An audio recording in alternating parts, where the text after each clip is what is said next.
Je n'avais pas prévu de devoir réécrire mon parcours. Pendant 9 ans, j'ai travaillé dans la même entreprise, une PME spécialisée dans la fabrication de pièces métalliques pour le secteur automobile. Rien d'extraordinaire, mais un travail stable, des collègues que je connaissais bien, une routine rassurante. J'étais chargée du suivi des commandes.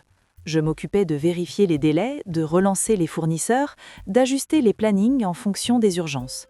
Un travail assez concret, avec des responsabilités, mais difficile à expliquer en quelques mots. Puis, l'entreprise a perdu plusieurs contrats importants. Progressivement, l'activité a ralenti. Les réunions sont devenues plus courtes, plus silencieuses. Et un matin, on nous a annoncé qu'une partie du service allait être supprimée. Mon poste faisait partie de ceux qui disparaissaient. Je ne m'y attendais pas vraiment. J'avais toujours imaginé rester longtemps dans cette entreprise. J'y avais pris mes habitudes sans penser à ce que je pourrais faire ensuite. Les premières semaines après mon départ ont été étranges. J'avais du temps, mais je ne savais pas par où commencer. On me disait souvent que j'avais de l'expérience, que je retrouverais rapidement quelque chose. Pourtant, devant mon ordinateur, je ne savais pas comment transformer ces années de travail en un document compréhensible. J'ai commencé par mon CV. J'ai listé mes missions, comme je pouvais. Suivi des commandes, gestion des fournisseurs, organisation des priorités. Mais plus j'écrivais, plus j'avais l'impression que mon parcours devenait banal.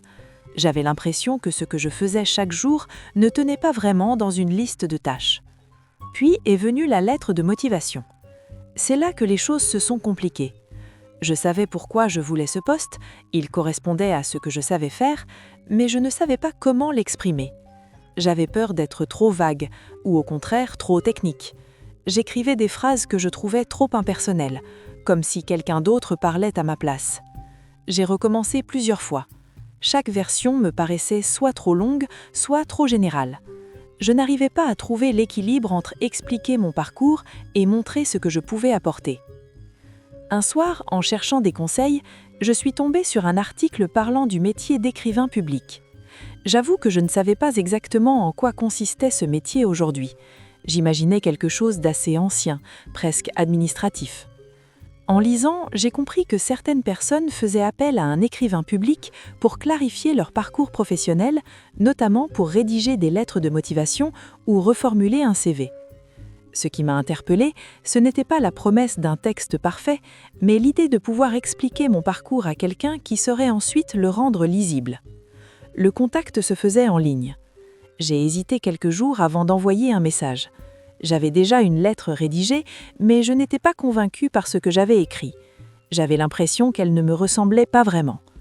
J'ai finalement envoyé mon texte par mail, accompagné de quelques lignes pour expliquer ma situation. La réponse est arrivée rapidement. On m'a proposé un échange téléphonique.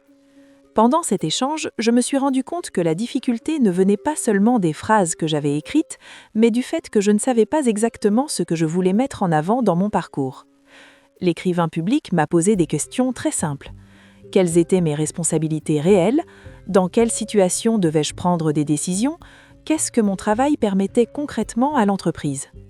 En répondant, je me suis aperçue que certaines choses me semblaient évidentes, mais n'apparaissaient pas du tout dans mon texte.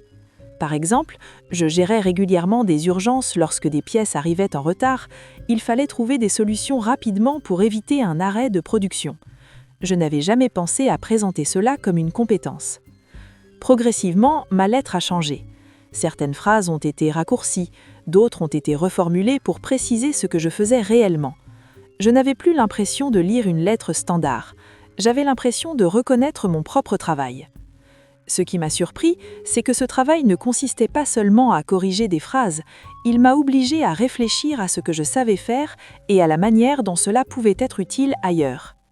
Quelques jours plus tard, j'ai envoyé ma candidature. Je ne savais pas si j'obtiendrais une réponse, mais j'avais au moins le sentiment que ma lettre exprimait clairement ce que je pouvais apporter. 2 semaines plus tard, j'ai été contactée pour un entretien.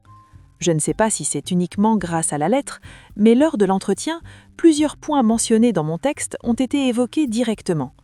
On m'a demandé de préciser comment je gérais les priorités, comment je communiquais avec les fournisseurs, comment j'anticipais les retards.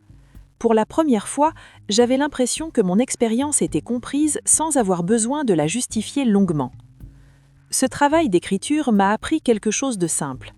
Nous faisons beaucoup de choses dans notre travail, sans toujours savoir comment en parler.